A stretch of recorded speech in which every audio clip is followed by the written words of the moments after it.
ಅರಮನೆ ನಗರಿ, ಸಾಂಸ್ಕೃತಿಕ ನಗರಿ ಮೈಸೂರು ಸದ್ಯ ಅಂತಾರಾಷ್ಟ್ರೀಯ ಮಟ್ಟದಲ್ಲಿ ಸದ್ದು ಮಾಡ್ತಿದೆ. ದೇಶ ವಿದೇಶಗಳಿಂದ ಹೆಣ್ಣು ಮಕ್ಕಳನ್ನ ಕರೆತಂದು ಮೈಸೂರಿನಲ್ಲಿ ವೇಶ್ಯಾವಾಟಿಕೆ ಎಂಬ ದೊಡ್ಡ ರಾಕೆಟ್ ಅನ್ನ ನಡೆಸುವಂತ ಕೆಲಸಕ್ಕೆ ಕೆಲವು ದುಷ್ಕರ್ಮಿಗಳು ಮುಂದಾಗಿದ್ದಾರೆ. ಇದು ಕೋಟ್ಯಾಂತರ ರೂಪಾಯಿ ವ್ಯವಹಾರ. ಕೇವಲ ಮೈಸೂರು ಅಷ್ಟೇ ಅಲ್ಲ, ಗ್ರಾಮೀಣ ಭಾಗಕ್ಕೂ ಇಂತಹದ್ದೊಂದು ವೇಶ್ಯಾವಾಟಿಕೆ ರಾಕೆಟ್ ಲಗ್ಗೆ ಇಟ್ಟಿರೋದು ನಿಜಕ್ಕೂ ಅಚ್ಚರಿಯನ್ನ ಮೂಡಿಸಿದೆ. ಈಗಾಗಲೇ ಪ್ರಕರಣದಲ್ಲಿ ಥೈಲ್ಯಾಂಡ್ನ ಓರ್ವ ಮಹಿಳೆಯನ್ನ ರಕ್ಷಣೆ ಮಾಡಲಾಗಿದ್ರೂ ಕೂಡ ಸಾಕಷ್ಟು ಮಹಿಳೆಯರು ಮೈಸೂರು ಜಿಲ್ಲಾದ್ಯಂತ ಹಾಗೂ ರಾಜ್ಯಾದ್ಯಂತ ಇದ್ದಾರೆ ಎಂಬ ಗಂಭೀರ ಆರೋಪಗಳು ಕೂಡ ಕೇಳಿ ಬರ್ತಿವೆ. ಈ ಕುರಿತು ಮಾತಾಡಲಿಕ್ಕೆ ನಮ್ಮ ಜೊತೆ ಒಡನಾಡಿ ಸೇವಾ ಸಂಸ್ಥೆಯ ಮುಖ್ಯಸ್ಥರಾದಂತಹ ಸ್ಟ್ಯಾನ್ಲಿ ಅವರಿದ್ದಾರೆ. ಅವ್ರನ್ನ ಮಾತಾಡಿಸ್ತಾ ಹೋಗ್ತೀನಿ. ಸರ್, ಎಲ್ಲಿಯ ಭಾರತ, ಎಲ್ಲಿಯ ಥೈಲ್ಯಾಂಡ್, ಎಲ್ಲಿಯ ಮೈಸೂರು? ಬಟ್ ಥೈಲ್ಯಾಂಡಿನ ಮಹಿಳೆ ಮೈಸೂರಿನಲ್ಲಿ ವೇಶ್ಯಾವಾಟಿಕೆಯಲ್ಲಿ ಸಿಕ್ಕಿ ಹಾಕಿಕೊಳ್ತಿರೋದು, ಈ ಜಾಲವನ್ನು ನೋಡ್ತಿದ್ರೆ ಸರ್ ವಿಸ್ತಾರವಾಗಿ ಹಬ್ಬಿಟ್ಟಿದೆ ಅಂತ ಅನ್ನಿಸ್ತಿದೆ ಸರ್. ಅದರಲ್ಲಿ ಎರಡು ಮಾತಿಲ್ಲ. ಇದಕ್ಕೆ ದಶಕಗಳ ಒಂದು ಇತಿಹಾಸ ಇದೆ. ಈ ಒಂದು ವ್ಯಾಪನೆ ಇದೆಯಲ್ಲ, ಅಂದರೆ ಬೇರೆ ಬೇರೆ ದೇಶಗಳಿಂದ ಇವತ್ತು ಥೈಲ್ಯಾಂಡ್ ಹೆಣ್ಮಗಳು ಬಂದಿದ್ದಾಳೆ. ನಮ್ಮ ಒಂದು ಅನುಭವದಲ್ಲಿ ಹೇಳೋದಾದರೆ ಇದಕ್ಕೂ ಹಿಂದೆ ಬಾಂಗ್ಲಾದೇಶ, ನೇಪಾಳ, ಮಲೇಷಿಯಾ ಅಥವಾ ಯುಕ್ರೇನು, ಜೆಕೊಸ್ಲೋವಾಕಿಯಾ, ಉಗಾಂಡ ಅಥವಾ ನೈಜೀರಿಯಾ, ಈ ರೀತಿ ಬೇರೆ ಬೇರೆ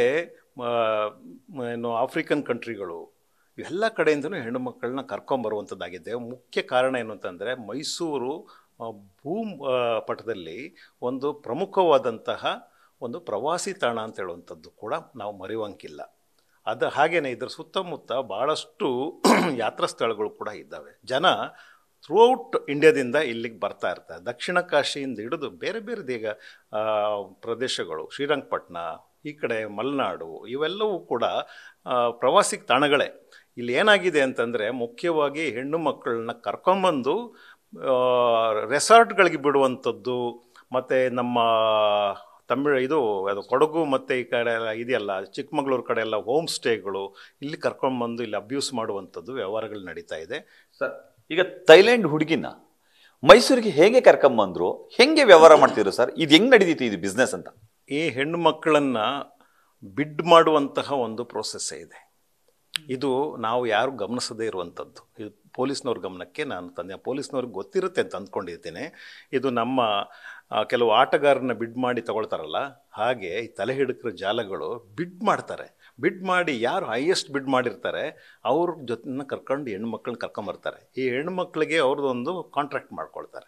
ಪ್ರತಿ ದಿವಸಕ್ಕೆ ನಿನಗಿಷ್ಟು ಕೊಡ್ತೀವಿ, ನೀನು ದುಡಿಬೇಕು ನಮಗೋಸ್ಕರ ಅಂತ.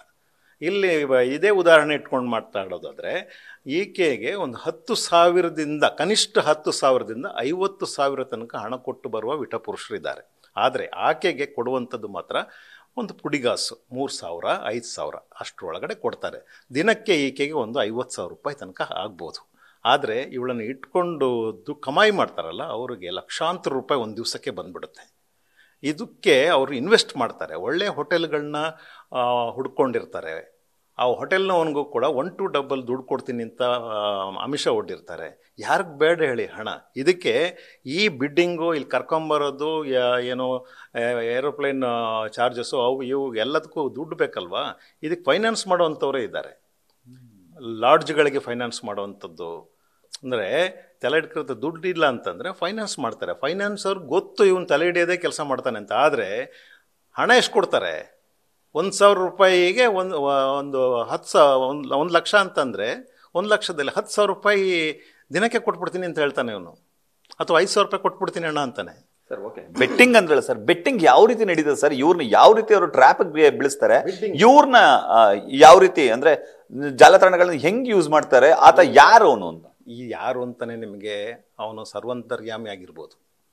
ಇವಾಗ ಹೆಂಗಾಗಿದೆ ಅಂತಂದರೆ, ಆನ್ಲೈನ್ ಪ್ರತಿಯೊಂದು ಕೂಡ ತಾಂತ್ರಿಕ ಯುಗದಲ್ಲಿರೋದ್ರಿಂದ ಎಲ್ಲರೂ ಇವತ್ತು ಈ ತಂತ್ರಜ್ಞಾನವನ್ನು ಇವರಷ್ಟು ಸಮರ್ಥವಾಗಿ ಬಳಸುವಂಥದ್ದು ಯಾರೂ ಮಾಡ್ತಾ ಇಲ್ಲ. ಆನ್ಲೈನ್ ಇನ್ವೆಸ್ಟಿಗೇಷನ್ಗಳನ್ನ ಮಾಡಬೇಕು. ITPA ಇದೆಯಲ್ಲ, ಅದನ್ನು ನಾವು ರೀಡಿಫೈನ್ ಮಾಡಬೇಕಾಗ್ತದೆ. ಇವತ್ತು ಪೊಲೀಸ್ನವ್ರು ಇದ್ರೆ ಅಲ್ಲಿ ಯಾರು ಸಿಗಲ್ಲ, ದಾಖಲೆಗಳು ಸಿಗಲ್ಲ, ಹಣಕಾಸು ಹಸ್ತಾಂತರ ಆಗಬೇಕು, ಮತ್ತೊಂದು ಮರದೊಂದು ಹೇಳ್ತಾರೆ. ಇವತ್ತು ಅಂಥ ಸಿಚುವೇಶನ್ಸೇ ಸಿಗಲ್ಲ ಇವರಿಗೆ. ಬೇರೆ ಬೇರೆ ಇವನು ಸಿಗೋದೇ ಇಲ್ಲ. ಫೋನ್ ಮಾಡಿದ್ರೆ ಎಲ್ಲಿದ್ದೀರಿ ಅಂತ ಕೇಳ್ತಾನೆ. ಅವನು ಡೆಲ್ಲಿಲಿ ಕೂತ್ಕೊಂಡು ಮಾತಾಡ್ತಿರ್ತಾನೆ ಅಥವಾ ಬೆಂಗಳೂರಿನಲ್ಲಿ ಕೂತ್ಕೊಂಡು ಮಾತಾಡ್ತಿರ್ತಾನೆ. ಅವನ ಕಾಂಟ್ಯಾಕ್ಟ್ನಲ್ಲಿ ನೂರಾರು ಈ ಥರದ ದಂಧೆ ಮನೆಗಳಿರ್ತವೆ. ನಾವು ಅವ್ರನ್ನ ಟಾರ್ಗೆಟ್ ಮಾಡಿ ಅಂಥ ಒಂದು ಏನು ಸೆಂಟರ್ಸ್ ಇದಾವಲ್ಲ, ಕಾಲ್ ಸೆಂಟರ್ಸು, ಅವರನ್ನು ಮೊದಲು ಬಗ್ಬಡಿಬೇಕು. ಸರ್ ಈಗ ಬೆಟ್ಟಿಂಗ್ ಅಂದ್ರಲ್ಲ ಸರ್, ಅದ್ರ ಬಗ್ಗೆ ಒಂಚೂರು ಎಕ್ಸ್ಪ್ಲೇನ್ ಮಾಡೋ ಸರ್. ಅಂದ್ರೆ ಕ್ರಿಕೆಟ್ ಬೆಟ್ಟಿಂಗ್ ನಡ್ತೇವಲ್ಲ ಸರ್, IPL ಆ ಥರದ ಹೇಗೆ ಇದು ಸರ್?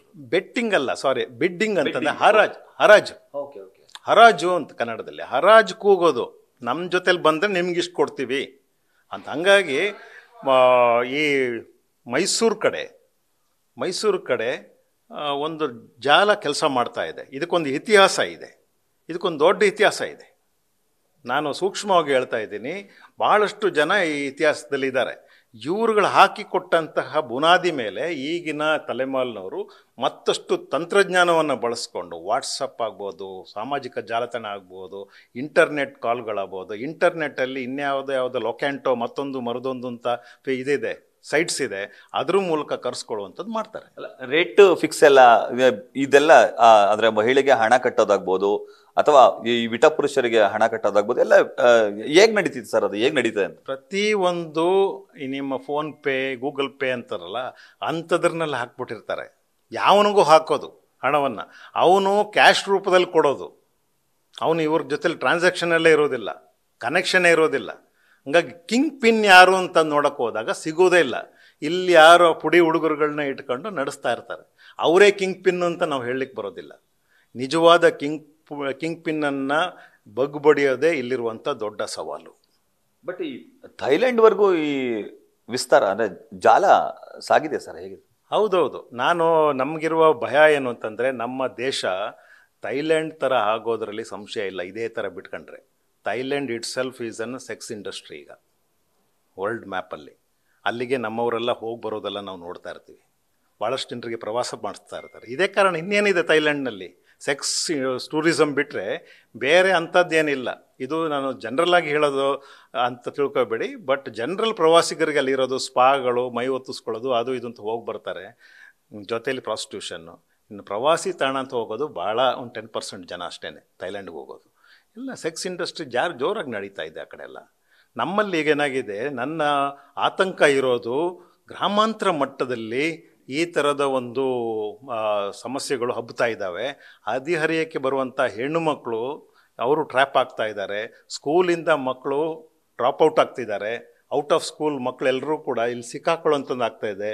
ಪ್ರೆಗ್ನೆನ್ಸಿಯಲ್ಲಿ ಸಿಕ್ಕಾಕೊಳ್ಳೋ ಹೆಣ್ಣು ಮಕ್ಕಳು ಸಿಗ್ತಾ ಇದ್ದಾರೆ. ಪ್ರೆಗ್ನೆನ್ಸಿಯಲ್ಲಿ ಸಿಕ್ಕಾಕೊಂಡಂಥವ್ರು ಎಲ್ಲ ಕಾಣ್ತಾ ಇದ್ದಾರೆ. ಹಾಗಾಗಿ ಇದು ಇನ್ನೊಂದು ರೀತಿಯಲ್ಲಿ ನಾವು ನೋಡಬೇಕು. ದೇಶದ ಆಂತರಿಕ ಭದ್ರತೆ ಎಲ್ಲಿ ನಿಂತದೆ ಅಂತ. ಇವರು ಏನೂ ದಾಖಲೆಗಳಿಲ್ಲ. ಆ ಹೋಟೆಲ್ನಲ್ಲಿ ಭಾರತೀಯಳು ಅಂತ ನಮೂದಿಸ್ಬಿಟ್ಟಿದ್ದಾರಲ್ಲ. How dare! ಎಷ್ಟು ದೊಡ್ಡ ಅಪರಾಧ ಇದು. ಒಬ್ಬ ವಿದೇಶಿ ಹೆಣ್ಣು ಮಗಳನ್ನ ಭಾರತೀಯಳು ಅಂತ ಅವ್ರು ತೋರಿಸ್ಬೇಕಾದ್ರೆ ಆನ್ ವಾಟ್ ಗ್ರೌಂಡ್ಸ್, ಯಾವುದು ವೀಸಾ, ಪಾಸ್ಪೋರ್ಟು ಏನೂ ತಗೊಳ್ಳದೇನೆ, ಅವಳ ಮುಖ ಮುಸುಡಿ ಏನನ್ನು ಕೂಡ ಅಲ್ಲಿ ದಾಖಲೆ ತಗೊಳ್ಳೋದೇನೆ ಮಾಡಿಬಿಡ್ತಾರೆ. ಇವರು ಇವತ್ತು ಬರೀ ಪ್ರಾಸ್ಟಿಟ್ಯೂಷನ್ಗೆ ಬರ್ತಾ ಇದ್ದಾರೆ ಅಂತಲ್ಲ, ಭಯೋತ್ಪಾದನೆ ಆಗ್ಬೋದು, ಅಥವಾ ದೇಶದಲ್ಲಿ ಗಲಭೆ ಎದ್ದೇಳಿಸುವಂಥದ್ದು ಇರ್ಬೋದು, ಅತಂತ್ರ ಸ್ಥಿತಿ ತರಲಿಕ್ಕೂ ಇರ್ಬೋದು, ಹನಿ ಟ್ರ್ಯಾಪಿಂಗ್ ಮಾಡುವಂಥದ್ದು ಇರ್ಬೋದು. ಹನಿ ಟ್ರ್ಯಾಪಿಂಗ್ ಆಗಿದೆ, ದಾಖಲೆಗಳಿದ್ದಾವೆ. ಬಾಂಗ್ಲಾದೇಶದ ಹೆಣ್ಣು ಮಕ್ಕಳು ಹನಿ ಟ್ರ್ಯಾಪಿಂಗಲ್ಲಿ ಇದ್ದಿದ್ದು ಕೂಡ ಇದ್ದಾವೆ. ಮಾಡಿಬಿಟ್ಟು ಓಡ್ತಾ ಇದ್ದರೆ ಎಲ್ಲೋ ಇವರ ದಾಖಲೆಗಳಿಲ್ದಂಗೆ ಹೋಗ್ಬಿಟ್ರೆ, ಅಥವಾ ಇಲ್ಲಿ ಆಕೆಯನ್ನೇ ಗ್ಯಾಂಗ್ ರೇಪ್ ಸಿಕ್ಕಿದ್ಲು ಅಂದ್ಬಿಟ್ಟು ಅದೇ ಕಟ್ಟಡದೊಳಗಡೆ ಇನ್ನೊಂದು ಸ್ವದೇಶಿ ಯುವತಿಯನ್ನು 3 ಜನ ಒಟ್ಟಿಗೆ ಒಂದು ರೀತಿ ಆಟ ಸಂಭೋಗ ರೀತಿಯಲ್ಲಿ ಕಾಣ್ತಾ ಇತ್ತದು. ಅವಳಿಗೆ ಮೂಗ್ ತನಕ ಲೋಕಲ್ ಮದ್ಯಪಾನವನ್ನು, ಓಟಿ ಅಂತಾರಲ್ಲ, ಅದನ್ನು ಕುಡಿಸ್ಬಿಟ್ಟಿದ್ದಾರೆ. ಅವಳಿಗೆ ಪ್ರಜ್ಞೆನೇ ಇಲ್ಲ. ಅವಳ ಮೇಲೆ ಒಂಥರ ಕಿರುಬಗಳ ಥರ ಆಯ್ತಾ ಇದ್ದಾರೆ. ಇದನ್ನು ನಾವು ಕಣ್ಣರೇ ಕಂಡಂಥದ್ದು, ಪೊಲೀಸ್ನವರು ಕಂಡಿದ್ದಾರೆ. ಇದನ್ನು ನೀವು ಪ್ರಾಸ್ಟಿಟ್ಯೂಷನ್ ಅಂತ ಅನ್ನಕ್ಕೆ ಬರ್ತದ? ಇದೊಂದು ಸಾಮೂಹಿಕ ಅತ್ಯಾಚಾರ ಅಲ್ವಾ? ಅಥವಾ ಆಕೆನ ಸರಿಯಾಗಿ ಕೌನ್ಸಿಲಿಂಗ್ ಮಾಡಿದ್ರೆ ಅವ್ರು ಹೇಳ್ಬೋದು, ನನಗೆ ಇಷ್ಟ ಇರಲಿಲ್ಲ ಮಾಡಿದ್ರು, ಅಥವಾ ನನಗೆ ಇಷ್ಟವಿಲ್ಲದಿದ್ರು ನನಗೆ ಮದ್ಯಪಾನ ಮಾಡಿಸಿದ್ದಾರೆ, ನನಗೆ ಏನಾಗ್ತಾಯಿದೆ ಅಂತ ಗೊತ್ತಿರಲಿಲ್ಲ ಅಂತ. ಅವತ್ತೇನಾದರೂ ರೈಡ್ ಮಾಡಲಿಲ್ಲ ಅಂದರೆ ಆ ಹುಡುಗಿ ಮಾರನೇ ದಿವಸ ಹೆಣ ಆದರೂ ಆಗಿದ್ಲು. ನಾನು ಯಾವುದೇ ರೀತಿಯಾದಂಥ ಪೂರ್ವಗ್ರಹ ಇಟ್ಕೊಂಡು ಹೇಳ್ತಿಲ್ಲ. ಕಣ್ಣಾರೆ ಕಂಡಂಥ ಅಧಿಕಾರಿಗಳು ಕೂಡ ಅವರ ಸಾಕ್ಷಿ ನುಡಿಬೋದು. ಸರ್, ಹೀಗೆ ಹನಿ ಟ್ರ್ಯಾಪ್ ಬಗ್ಗೆ ಮತ್ತು ಭದ್ರತೆ ಬಗ್ಗೆ ಮಾತಾಡ್ತಿದ್ರಿ ಸರ್. ಮೈಸೂರಲ್ಲಿ ಸಾಕಷ್ಟು ಪ್ರವಾಸಿ ತಾಣಗಳು ಕೂಡ ಇದೆ.